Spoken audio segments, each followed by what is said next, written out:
안녕하세요, 여러분. 에버리지 조쌤입니다. 25년 대비 산업안전 지도사 랩업 시간입니다.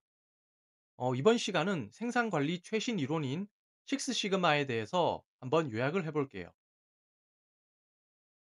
생산 관리 최신 이론 챕터의 식스 시그마 기법입니다. 식스 시그마 역시 자주 출제되는 내용이죠. 자, 그럼 기출 문제를 한번 모아볼까요? 네. 기출 문제들을 보면 핵심 내용이 있어요. 자, 뭐가 보이죠? 네. 먼저 식스 시그마가 무엇인지 알아야겠죠.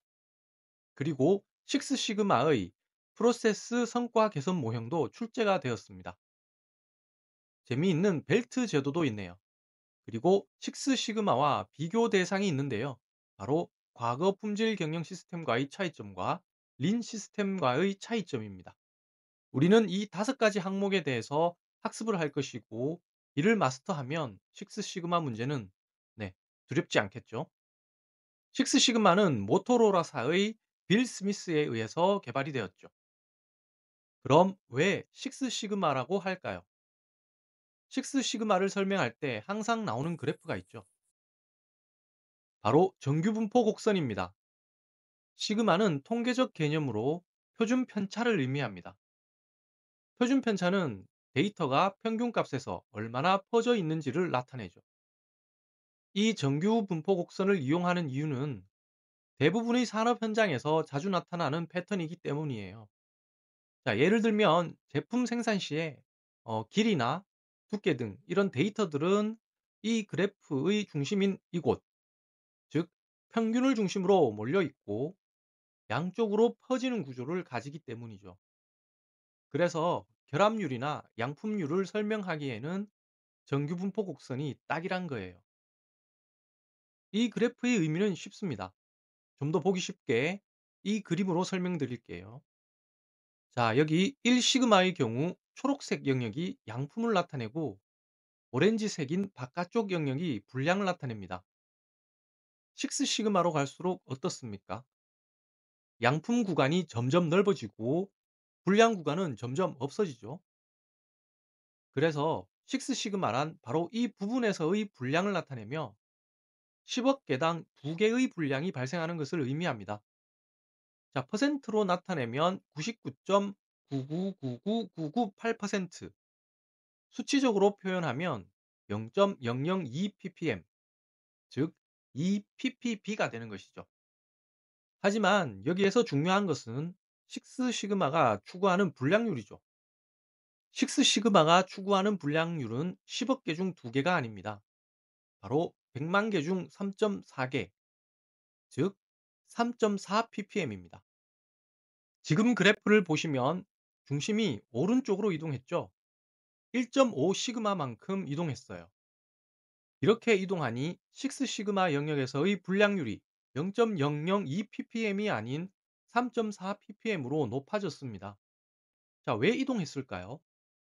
그리고 또 왜 2, 3, 4 시그마가 아닌 1.5 시그마만큼 이동했을까요?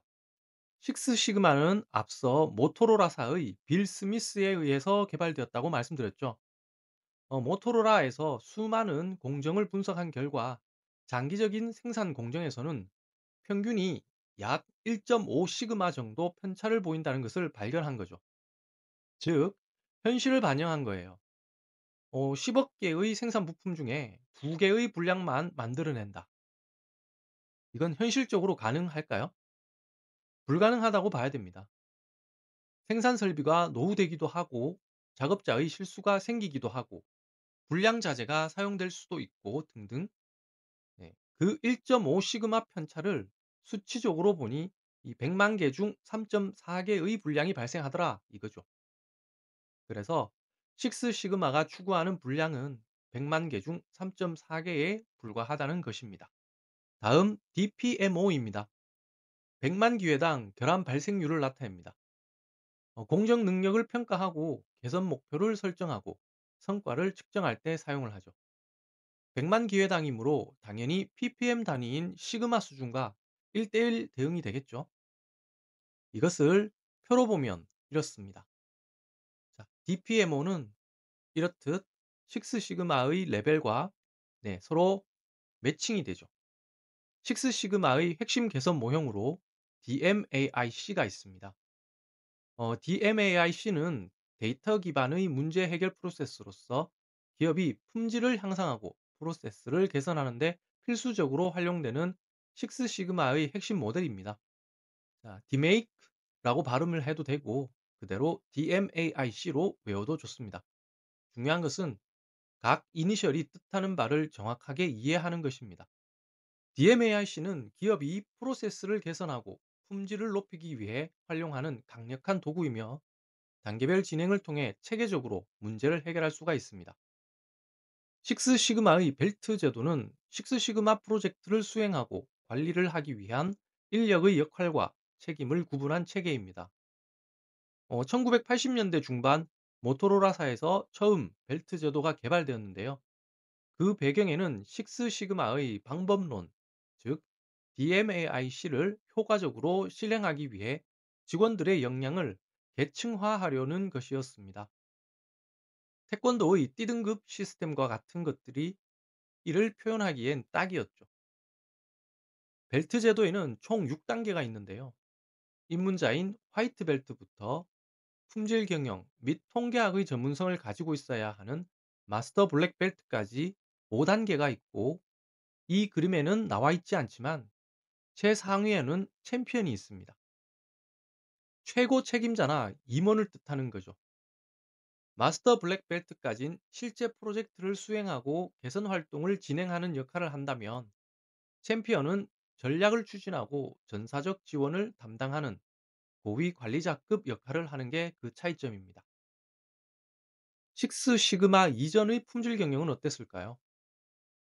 식스 시그마 이전에는 제조 공정 중에 불량이 얼마나 발생하든 상관이 없고 최종 소비자한테만 양품이 가면 된다는 개념이었습니다. 이미 생산을 모두 해놓고 최종 검사 단계에서 불량품을 선별하였죠. 그러다 보니 불량률이 급격히 높아졌지만, 네, 이에 대한 관리는 부족했었습니다. 이는 기업의 건전성을 해치는 상황이 되었어요. 반면 식스 시그마는 불량을 사전에 예방하겠다는 거였습니다. 모든 공정, 모든 업무 프로세스에서 품질을 관리하기 시작한 거예요. 그러기 위해선 강제성이 필요하겠죠? 그래서 식스 시그마는 자발적이 아닌 체계적이고 의무적이랍니다. 참고로 기본적 방법론은 DMAIC와 PDCA가 있죠. DMAIC는 앞서 설명드렸고, PDCA는 Plan, Do, Check, Action 프로세스를 의미합니다. 지금은 식스 시그마와 보완적 관계로 사용하기도 합니다. 이번엔 린 경영이 나왔습니다. 혹시 아반떼 린번 아시나요? 어서오세요, 요, 요. 잘 해놨네. 요즘 기름값 엄청나지? 이럴 땐 기름 덜 먹는 차를 타야지. 그렇지! 수고! 그냥 가네. 1998년에 출시된 차라서 모르시는 분들도 계시겠지만, 당시 대대적으로 광고를 했던 게 린번 엔진이었어요.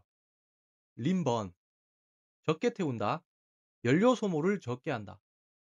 즉, 적은 연료로 주행할 수 있다는 것이었죠. 네, 광고 속 휘발유 가격이 1219원이네요. 지금 이 가격이면 딱 좋겠네요. 하여튼 린 경영 딱 느낌이 오지 않습니까? 군더더기 없도록 원가 절감, 낭비 제거가 주 목표입니다.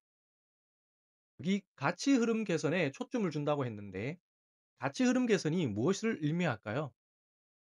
네, 가치 흐름 개선이란 간단히 말해서 제조 공정을 최적화한다는 것입니다. 공정 중에 불필요한 낭비를 줄이고 흐름을 원활히 만들어 기업의 경쟁력을 높이는 전략이죠. 따라서 각 공정별 활동이 필요하므로 임원급 챔피언의 역할보다 파트타임 리더가 더 중요한 거예요. 그리고 현장에서 발생하는 문제들을 빠르게 개선하는 방식이므로 별도로 전략적 관점에서 선정하지 않습니다. 린 경영에 대해서 설명을 드렸습니다. 자, 식스 시그마 이론에 대해 핵심 내용을 같이 봤는데요. 어때요? 쉽지 않나요? 그럼 다음 시간에는 또 다른 문제로 찾아오도록 하겠습니다. 감사합니다.